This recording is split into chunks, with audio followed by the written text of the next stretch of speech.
script from a talking dune buggy that sputtered through mysteries, and a Revolutionary War ghost who solved crimes with a colonial twist, to a 40-foot purple gorilla whose every step caused chaos. These cartoons push Saturday mornings into pure absurdity. Here are the 10 funniest and strangest animated gems of the 1970s.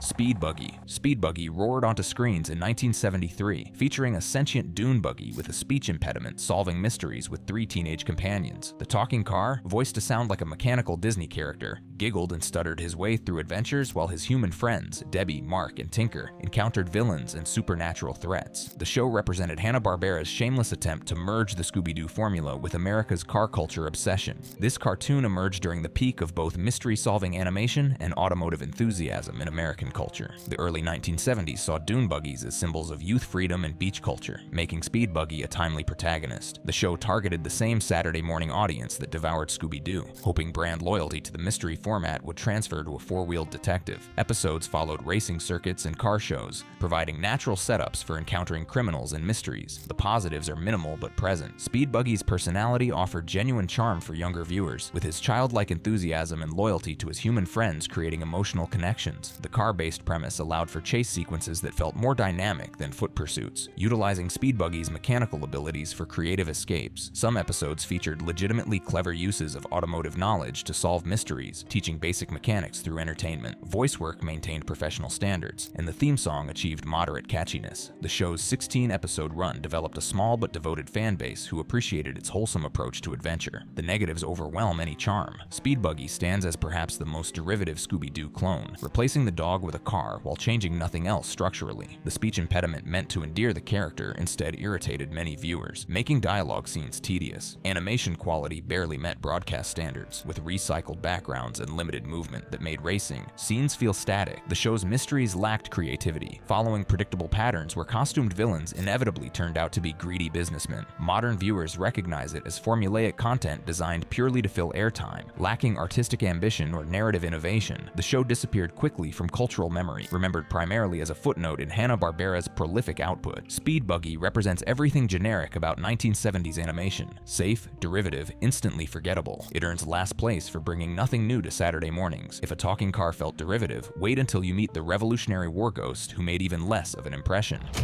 The Funky Phantom. The Funky Phantom arrived in 1971 as Hanna-Barbera's shameless attempt to replicate Scooby-Doo's formula with a Revolutionary War ghost twist. 3 teenagers and their dog accidentally free a colonial spirit and his feline companion from a grandfather clock, and together they solve mysteries. Premise sounds inventive on paper, but execution fell flat. This show emerged during the height of the mystery-solving cartoon craze, when studios churned out Scooby clones faster than Saturday morning cereal commercials. The Funky Phantom tried differentiating itself with historical flavor and a ghost companion who actually helped solve cases through legitimate detective work. The show featured relatively logical mysteries compared to its contemporaries, giving young viewers genuine whodunits to puzzle through. The positives are thin. Some viewers appreciated the show's commitment to actual mystery-solving logic, with the Phantom character occasionally providing legitimate deductive reasoning. The voice work maintained professional standards typical of Hanna-Barbera productions, and a handful of nostalgic fans remember feeling genuinely entertained by the ghost's colonial-era perspective on modern problems. The historical angle offered educational tidbits about American Revolutionary history, though these were superficial at best. The negatives overwhelm any redeeming qualities. User commentary reveals that roughly 50% of viewers consider it forgettable and derivative, a cheap knockoff that brought nothing original to the table. The animation quality suffered even by 1970s standards, with recycled backgrounds and limited character movements that made episodes feel repetitive. Show lasted only 1 season with 17 episodes before cancellation, a testament to its failure to capture audiences. Modern rewatches leave viewers wondering how they ever sat through entire episodes as children. Critics describe it as Hanna-Barbera's most transparent cash grab, lacking the charm of Scooby-Doo or innovation of other mystery cartoons. The Funky Phantom represents everything wrong with formulaic 1970s animation: minimal effort, maximum derivation, zero staying power. It's remembered primarily as a cautionary tale of corporate cynicism in children's programming, but colonial spirits solving mysteries seem almost logical compared to rock stars teleported 2 centuries into the future.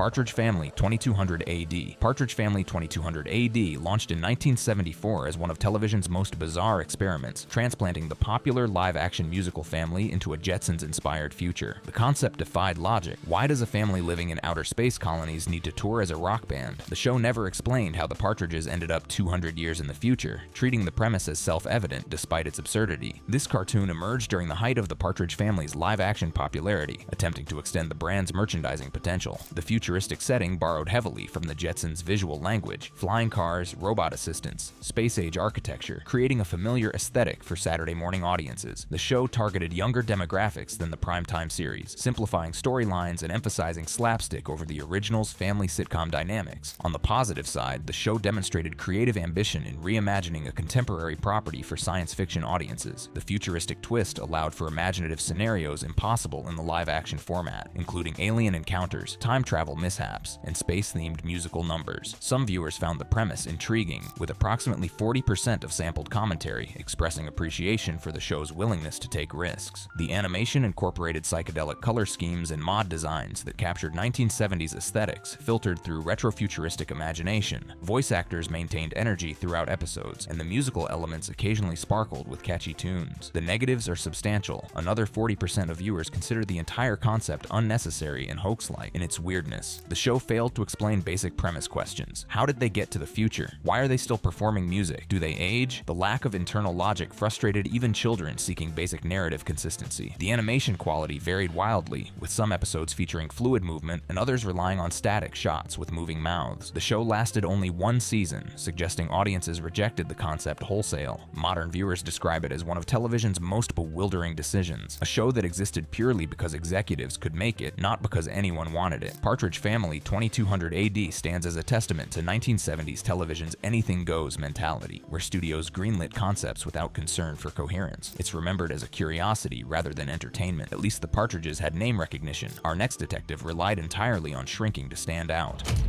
Inch High, Private Eye. Inch High, Private Eye debuted in 1973 with a straightforward gimmick. A detective who could shrink to tiny size solved mysteries inaccessible to normal-sized investigators. The show featured Inch High working for the Pinkerton Detective Agency alongside his niece Lori, her muscle-bound boyfriend Gator, and his dog Braveheart. The shrinking ability, activated by pressing his belt buckle, served as both investigative tool and comedy device. The show arrived during the mystery cartoon boom, attempting to differentiate itself through its Get Smart-inspired premise and James Bond gadgetry. The shrinking detective concept offered genuine utility. Inch High could infiltrate locked rooms, eavesdrop undetected, and examine crime scenes from unique perspectives. The show targeted audiences who enjoyed straightforward detective work without supernatural elements, providing a more grounded alternative to ghost-powered mystery solvers. Positive reception clusters around the show's unique premise, with approximately 45% of commenters praising it as an adequate diversion from Scooby-Doo clones. The mysteries maintained surprising coherence, presenting actual clues and logical deductions rather than relying on accident-prone characters stumbling into solutions. Voice credits included notable performers like Jamie Farr, adding professional credibility. The shrinking mechanic created genuinely clever investigative scenarios, showcasing how size manipulation could solve crimes. Some episodes featured legitimately surprising culprit reveals, rewarding attentive viewers who followed evidence trails. The negatives cut deep. About 40% of viewers dismissed the show as formulaic and forgettable, with one particularly harsh review calling it completely unfunny and stupid. The animation quality barely met broadcast standards, featuring limited movement, recycled backgrounds, and awkward character proportions. The supporting characters lacked personality, serving as generic sidekicks who contributed little beyond transportation and muscle. Episodes followed rigid formulas. Crime occurs. Inch High shrinks to investigate. He gets into size-related peril. He solves the case. Everyone celebrates. The show's brief run of 13 episodes suggests it failed to capture sustained audience interest. Modern rewatches reveal how threadbare the concept truly was, unable to sustain variety across even a single season. Inch High, Private Eye represents competent mediocrity, not offensive enough to hate, not entertaining enough to remember. It fills the awkward middle ground of 1970s animation. Small detectives had limited appeal, but a 40-foot purple gorilla was impossible to ignore.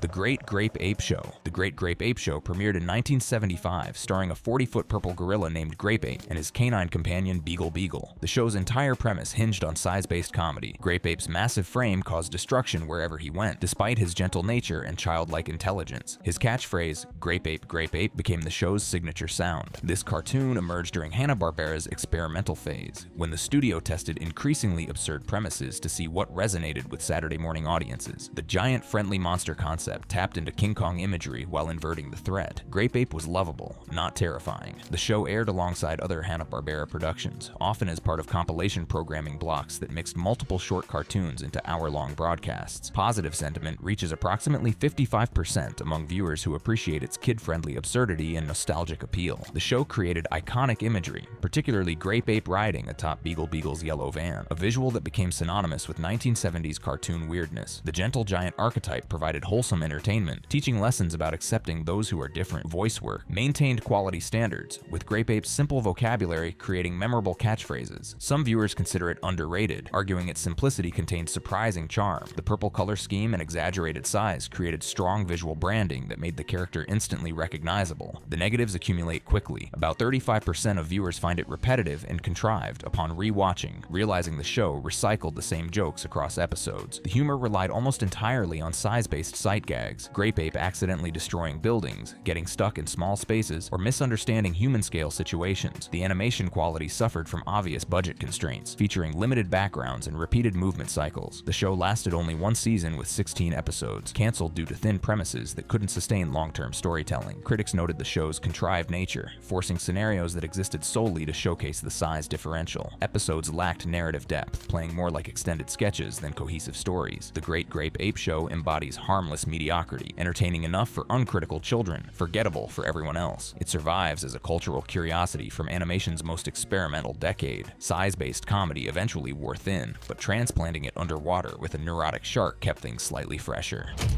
Jabberjaw. Jabberjaw launched in 1976, featuring a 15-foot talking shark who played drums for an underwater rock band while solving mysteries in a futuristic aquatic civilization. The show shamelessly combined Scooby-Doo's mystery formula with Jaws-era Sharkmania and Hanna-Barbera's musical group trend. Jabberjaw's personality borrowed heavily from Rodney Dangerfield, constantly complaining, "I don't get no respect," despite being the group's most valuable member. This cartoon arrived during peak Jaws cultural saturation, when sharks dominated popular consciousness. Hanna-Barbera cleverly inverted the killer shark narrative, making Jabberjaw a lovable coward despite his intimidating appearance. The underwater setting allowed for creative visual designs, including bubble-based vehicles, sea creature villains, and futuristic oceanic cities. The show targeted audiences who enjoyed musical elements alongside mystery solving, incorporating performances into most episodes. Sentiments split roughly 50-50, with half the audience finding genuine charm in the quirky shark character and music integration. Fans appreciate Jabberjaw's personality, arguing the Rodney Dangerfield homage created memorable character moments. The underwater setting provided visual variety absent from land-based mystery cartoons, featuring colorful coral landscapes and imaginative sea life. Musical numbers occasionally delivered catchy tunes that stuck with viewers decades later. Some commentary describes it as fun and original, praising how the shark's cowardice subverted expectations about predatory fish. Voice work captured Dangerfield's cadence effectively, creating a consistent character voice. Episodes sometimes featured legitimately creative mystery plots that utilized the underwater environment cleverly. Critics point to Jabberjaw's voice as grating rather than endearing, with the constant no respect catchphrase becoming tiresome within single episodes. The show's formula followed Scooby-Doo beat for beat. Band arrives at location, encounters mystery, investigates with comic interludes, unmasks villain in costume. Animation quality met only minimum standards, with underwater scenes often looking flat despite the setting's visual potential. The show lasted only 16 episodes across one season, suggesting audiences rejected it faster than network executives anticipated. The musical group angle felt forced, with performances interrupting rather than enhancing narratives. Modern viewers describe it as contrived and predictable, hitting every expected note without innovation. Jabberjaw represents Hanna-Barbera's shotgun approach to 1970s programming: throw everything together and hope something sticks. It found a small, devoted audience but failed to achieve broader cultural penetration. Trading ocean depths for zoo cages, our next entry proves that counterculture bears escaped captivity better than sharks escaped Scooby's shadow.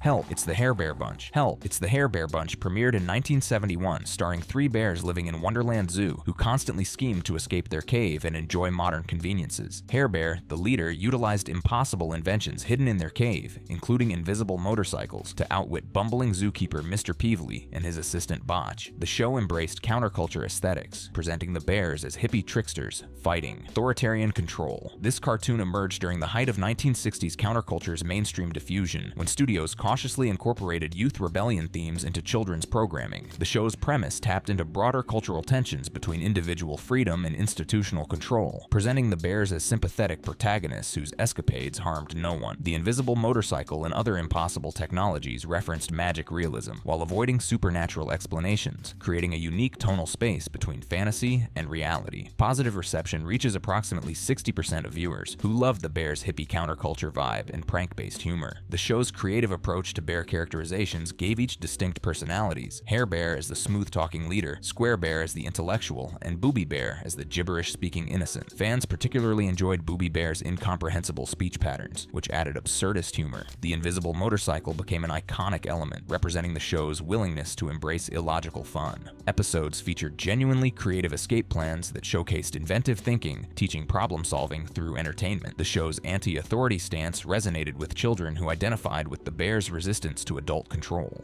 Voice work captured late 1960s slang effectively, creating time capsule dialogue that entertains through period specificity. About 20% view it through a so bad it's good lens, acknowledging formulaic elements while enjoying camp value. Critics note the repetitive structure. Bears plan escape, Mr. Peevely reasserts control, bears return to cave planning next escape. Animation quality featured typical Hanna-Barbera limitations, with static backgrounds and limited character movements. The show's premise raised uncomfortable questions about animal captivity that went unaddressed. The bears were never freed, constantly returned to imprisonment despite proving intelligence and autonomy. Some episodes relied on outdated humor that hasn't aged well, particularly regarding authority figures' incompetence. Help, It's the Hair Bear Bunch captures 1970s animation's brief flirtation with countercultural themes, sanitized for children but recognizably rebellious. It remains memorable for distinctive aesthetics and character dynamics. Rebellious bears had charm, but nothing matched the lunacy of pairing a caveman superhero with teenage detectives.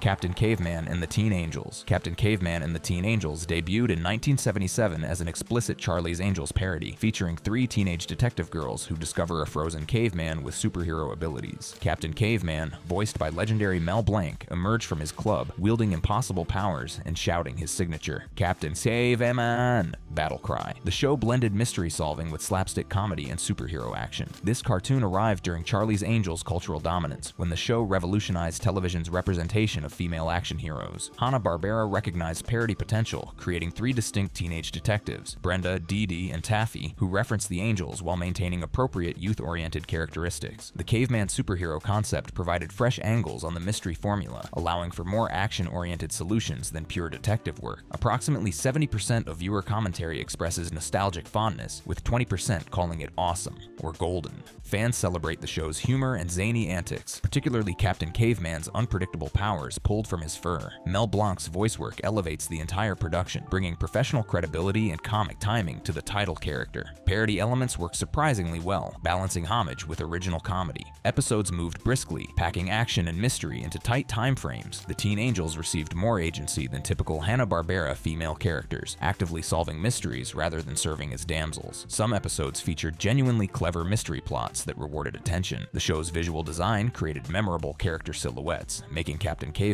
instantly recognizable. The negatives focus on derivative qualities and shallow characterization. Critics accurately identify it as a Scooby-Doo clone with superhero elements grafted on, following familiar formulas without significant innovation. The Teen Angels lacked distinct personalities beyond superficial traits, functioning as interchangeable mystery solvers. About 25% of commentary criticizes the show's lack of originality, seeing it as Hanna-Barbera fatigue made manifest. Animation quality met basic standards but rarely exceeded them, featuring recycled backgrounds and limited movements. The show's logic broke down regularly, with Captain Caveman's powers changing based on plot needs rather than consistent rules. Some mysteries resolved through accidental discoveries rather than detective work, undermining the show's investigative premise. Captain Caveman and the Teen Angels succeeds as entertaining escapism despite obvious limitations. Mel Blanc's performance and genuine humor moments elevate it above pure formula. Cavemen solving crimes entertained millions.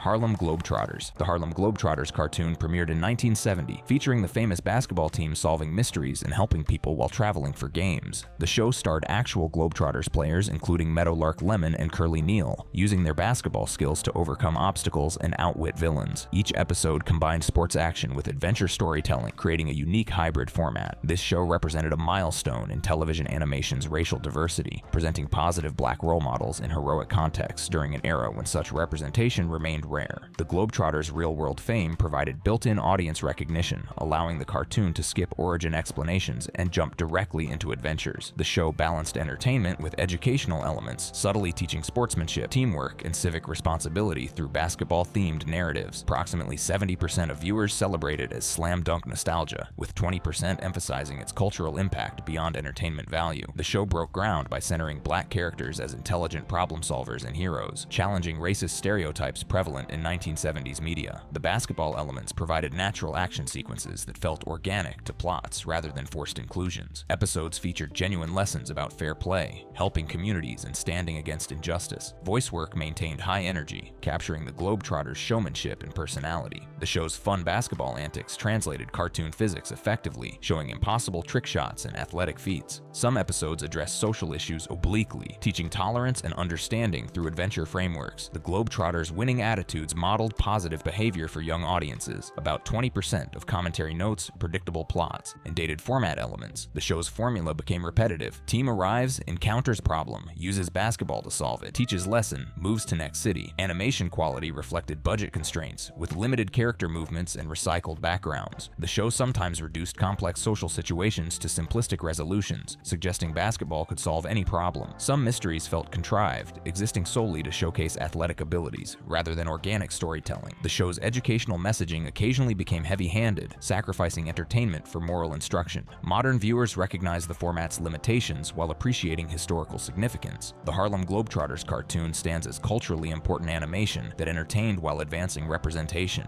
Its impact extends beyond pure comedy into social progress. The Globetrotters broke cultural barriers, but our top spot belongs to a janitor whose incompetence became comedy gold. Hong Kong Phooey. Hong Kong Phooey premiered in 1974, featuring Penrod Penry Pooch, a mild-mannered police station janitor who transforms into a bumbling superhero martial artist. The show brilliantly inverted superhero competence. Hong Kong Phooey consistently failed at heroics while accidentally solving crimes, usually through his cat sidekick Spot's actual detective work. Voiced by Scatman Crothers, the character became an instant icon of 1970s animation. This cartoon arrived during the Kung Fu media explosion triggered by Bruce Lee films and the Kung Fu television series. Hanna-Barbera recognized parody potential in the martial arts craze, creating a character who embodied incompetence while wearing the genre's aesthetic. The show's genius lay in its reversal. The hero was the fool, the sidekick was the genius, and justice prevailed despite rather than because of the protagonist's actions. This subversion resonated with audiences who enjoyed seeing authority figures as bumbling and underdogs as secretly competent. Approximately 80% of viewer commentary expresses love for the show, with consistent praise for its bumbling hero comedy and martial arts parody. The show's ironic humor operates on multiple levels. Children enjoyed slapstick antics, while adults appreciated the satire of action hero conventions. Scatman Crothers' voice work elevates every line, imbuing Penry Chakra Hong Kong Phooey with charm and energy that transcends the